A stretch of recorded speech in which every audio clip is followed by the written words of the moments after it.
Cool, got a presentation up on the screen. Cool. Good afternoon, everybody. Thank you for coming. Really great presentations today. Yeah, really honoured to be here today, and I really thank the people that made it happen. So let's crack on. Just want to say a few thank yous. Oakview Group are actually the venue owners, so they've given me permission to actually speak today, and obviously to Open Reality and Ekahau. I really appreciate you putting on the event. A few points about myself. I do have a blog and go on LinkedIn, so if you want to catch up with me afterwards, if you want to argue with me, please feel free. Also love cycling. Unfortunately, I'm probably a better Wi-Fi engineer, and it certainly earns me more money. This is what I want to speak to you about today. I work for a company called Ideal in Brighton, and we do a lot of work in the construction sector. So we bump up against a lot of this quite often. So we're going to talk about RIBA, the plan of work. We're going to talk about the Wi-Fi Design Lifecycle, just have a quick review of it, and then we're going to go into some of the deployment challenges that we had at Co-op Live.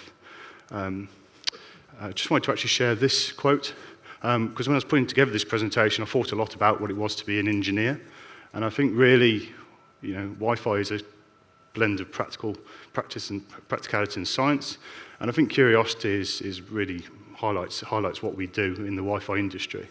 Let's get on to the RIBA Plan of Work. What is RIBA?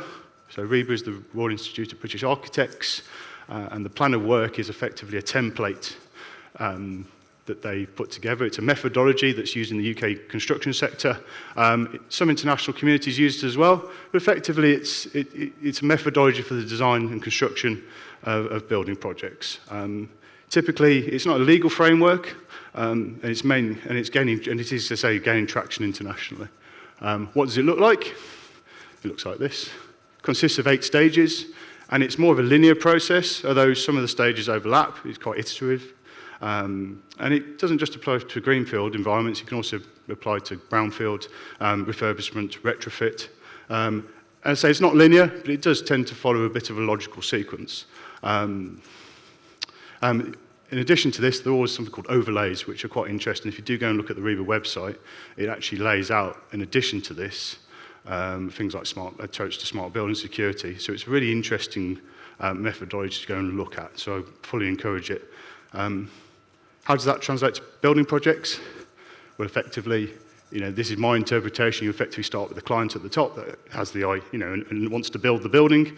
And then effectively, an architect is elected, and then we start bringing in structural engineers, consultants, and then contractors below that. If we know where Wi-Fi engineers unfortunately sit, those who work in this sector will probably appreciate that structural engineers and consultants bring some of this in-house, but by the time we get our hands on it, unfortunately, it's slightly further down the road, and some factors are taken outside of our control.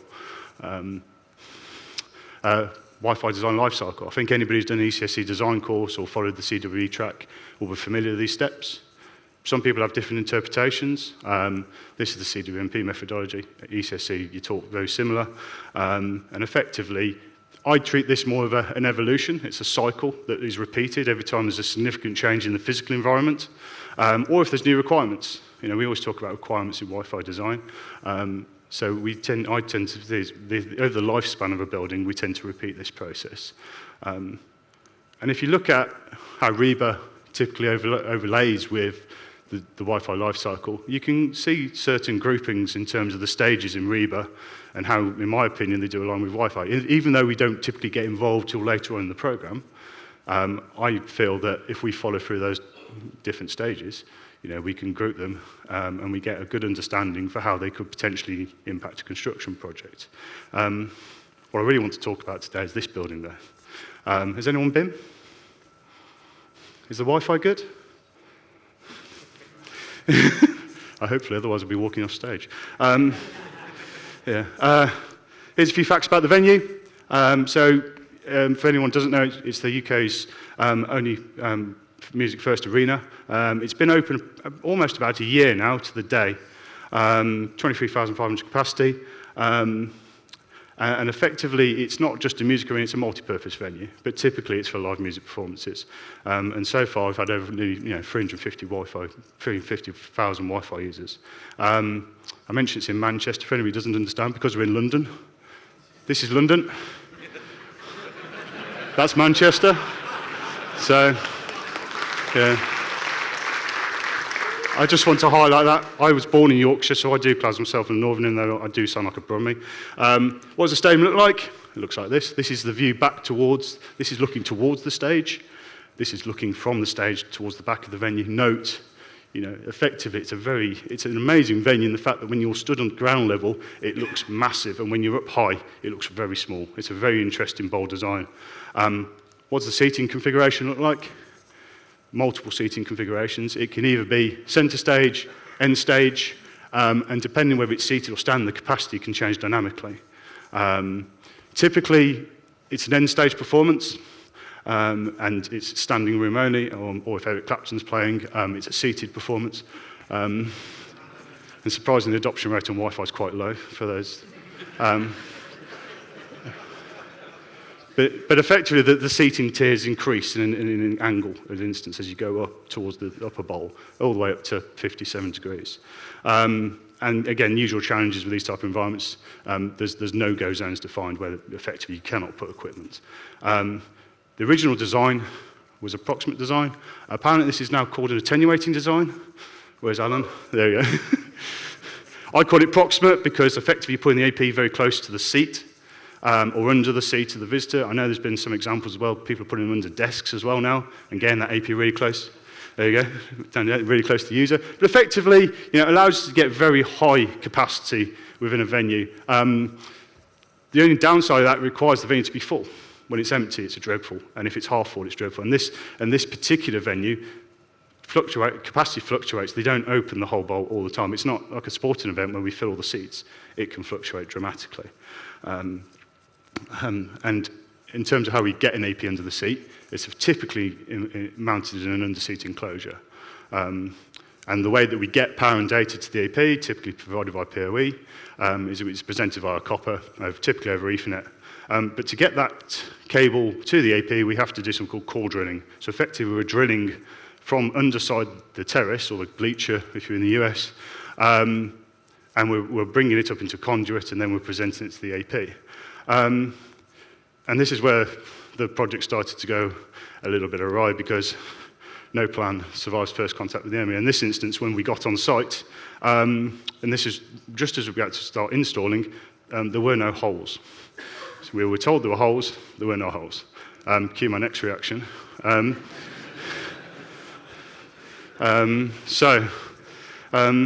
every challenge is an opportunity, and effectively now we had to pivot quite quickly.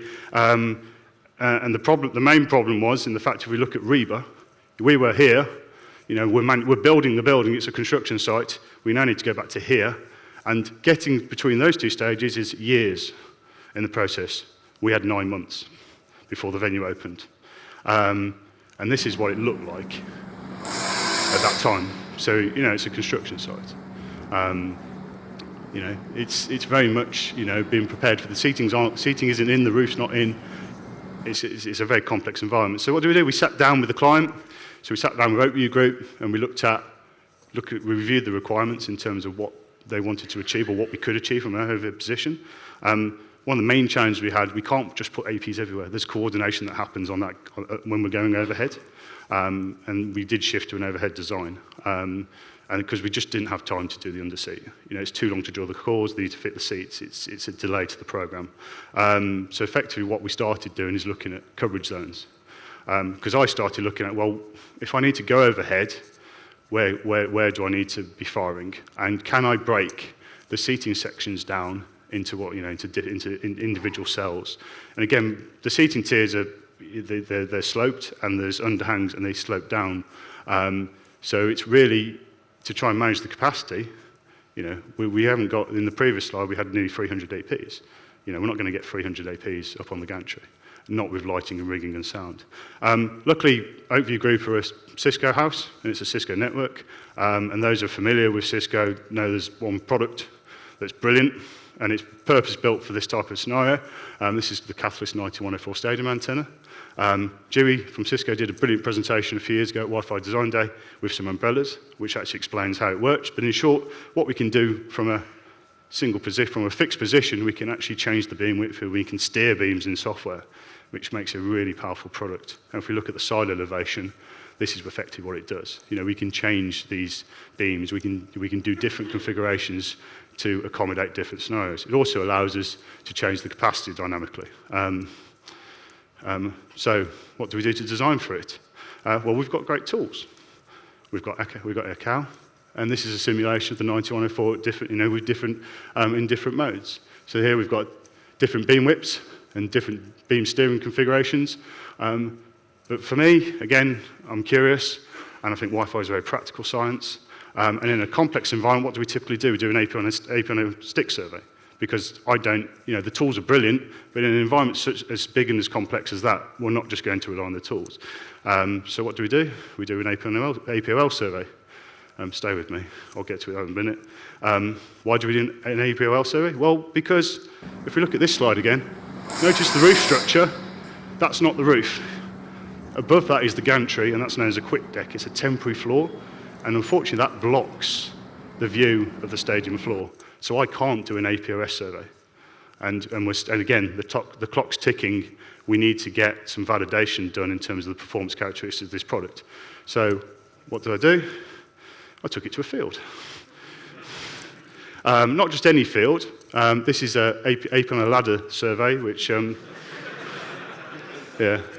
And it's not particularly, it's a rugby pitch. Why do I use a rugby pitch? Because anybody's familiar with rugby, it's marked out in such a fashion that when I'm doing a survey, I can pretty much know where I am.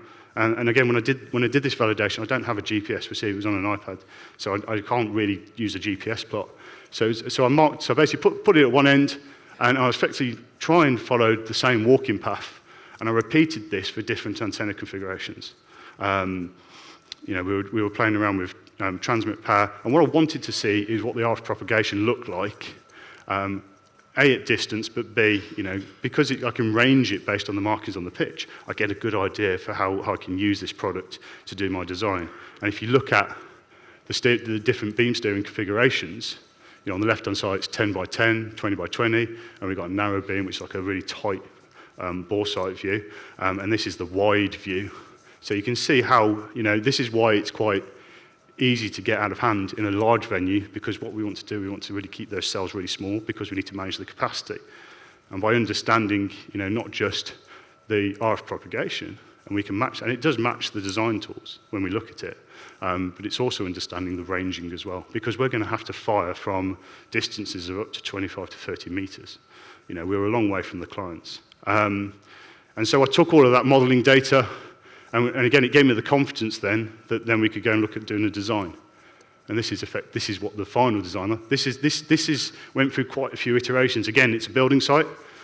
I don't have unrestricted access to the gantry. Every time I went up there, something had changed, something was installed. So I was going through an iterative process to try and get to this final design. But effectively what we've got is 75 APs, 150 radios, and we're using the 9104 in different configurations to actually achieve the right coverage profile, i.e. get the coverage within those cells. There's no 2.4 gigahertz in it, it's all 5 gigahertz, and we've got line of sight to all the users, which is really good. So it gives a much better experience. In terms of what that configuration looked like, what I've tried to show here is, the 9104 can be deployed in like a portrait mode, so it's the shortest edge at the bottom, we can put in a landscape mode, and then you can use those different modes and the beam steering, the beam width configuration to actually cover different scenarios. These access points at the bottom, they're using a wider beam because that AP is really close to the users, so it gives us a good spread close to the users. I couldn't use that firing from a distance because it would be too big. So then we go back to the other configurations where we're using smaller beam, we're doing 20 degrees and 10 degrees beam steering to actually get the right coverage profile. And the beauty of this is you can actually cover upper and lower tiers, or a single seating tier, but cover 2 zones and keep the cell edge really tight. In terms of what we did around validation, because we had to install these quite quickly, what effectively we did, we followed my predictive model, and then we were using tools like Theodolite, which I think has been shown at previous conferences, to actually go and set the angle.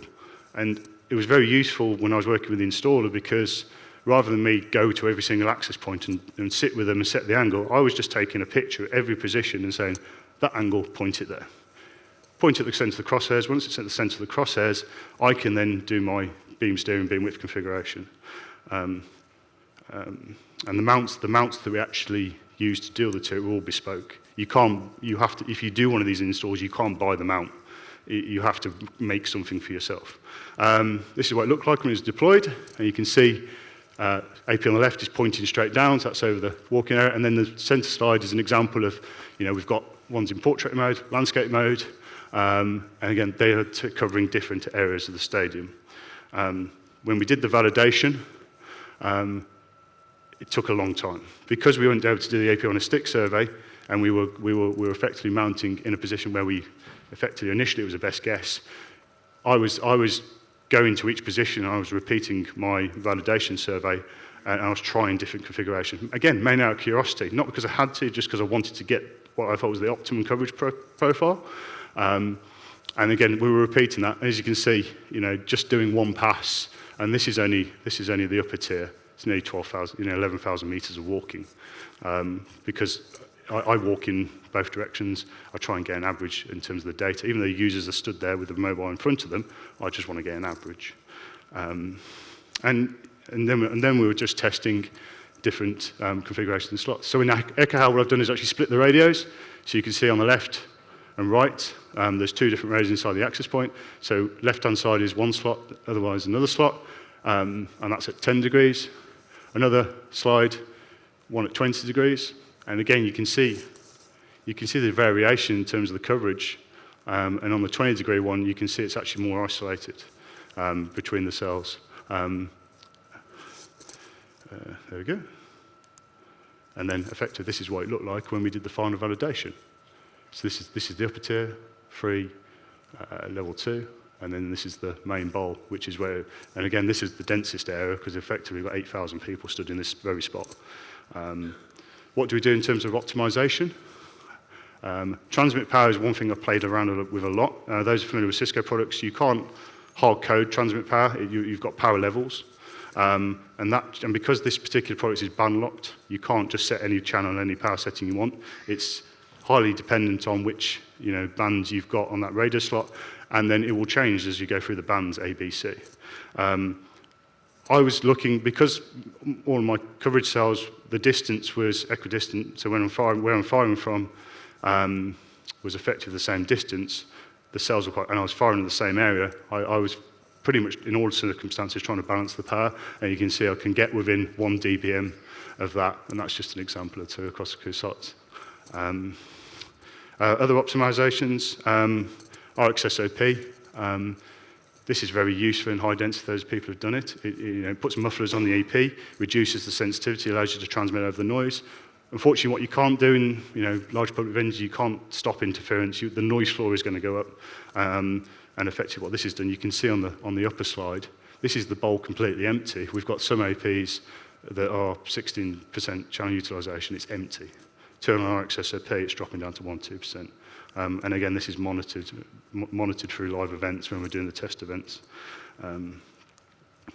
Also, data rates. I will happily have an argument with anybody who wants to come and talk about data rates. 24-36 is generally the question. I went for 36 when I did back-to-back testing. Again, recommendation, we've got 24 megabits as a supported rate as a bit of some SNR flexibility, so you don't just disconnect users if they fall below that threshold. But you can see in the Cisco controls, you get Intel analytics fed back from the client. You can see the SNR and the signal strength. So I was quite confident to push that high. And again, I'm not just doing this I'm not just guessing, I'm actually on doing floor walks during events, actually checking the signal strength to make sure that I can achieve that data rate. One of the optimization, I turn this off. If you want to know why, please read my blog. Anybody who's studied MU-MIMO will appreciate there's associated overhead with using it. And in high density, my original opinion was it would actually reduce it would actually make airtime consumption worse. When I looked into it at an event, it was actually there was another reason why. Other things we did, OpenSSI, open roaming. use 8211 kV, they work really well. Some APs do macro and micro radios and have low transmit. They don't work in high density areas. You always get clients attached to the hotter radio. We don't use 2.4 anywhere. That's all turned off. SSID count is the biggest one. For what we find in these venues, we tend to have a lot of use cases for connectivity. So we always steer towards converged .1x. So we only have one SSID to cover all partners that connect to the network. And there are some niche use cases, but we also use open roaming as well for the guest network, and I'll talk a little bit more about that in a minute. One last thing. Devices want to connect to the network. People want to get connected. Anything that inhibits that, generally in Wi-Fi, will stop. People just won't connect. They'll give up. And if they do try, they'll give false information quite often. We're taught not to give away information freely. This is an example of general attendance versus Wi-Fi usage over approximately from April to October last year. And at the beginning, when the venue opened, we used an open SSID. Life was good. And then, at this point, the captive portal was turned on. I don't like captive portals. Before, 50% take rate, and and then after the captive portal, 30%, 7%, almost a 30% drop.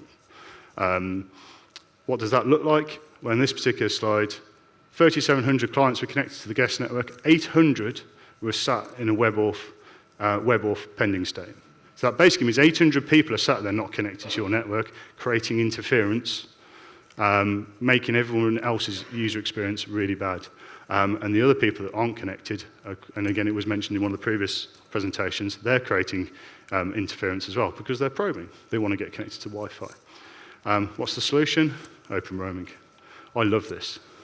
And if you're fortunate to work, with this, we integrate it into the venue app. So effectively, when you install the app, you log into your Ticketmaster account, it presents your profile, you install the profile, you're connected. Simple. No captive portal.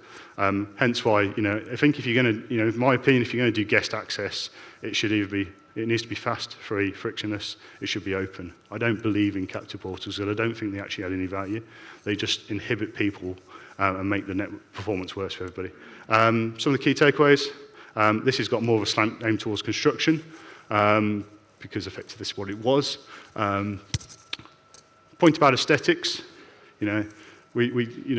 A lot of people don't realise that architects do not like a white box on the ceiling, and we butt up against this quite a lot. So, best thing to do, we can wrap it. People provide that service, and if you speak with architects and consultants, a lot of people are surprisingly don't know this exists. So yeah, if you get the opportunity and you're working generally in a greenfield environment, try and get as far towards the beginning of that process as possible. It's not always easy because depending on where you sit in the food chain, you might not be able to influence the process as much. But if you can keep having this conversation with people that will be doing what we call the building specification, which is what we have to design to, we can influence this and avoid having to become a problem when effectively what we call day one, which is when the building's handed over for use. And just one more slide.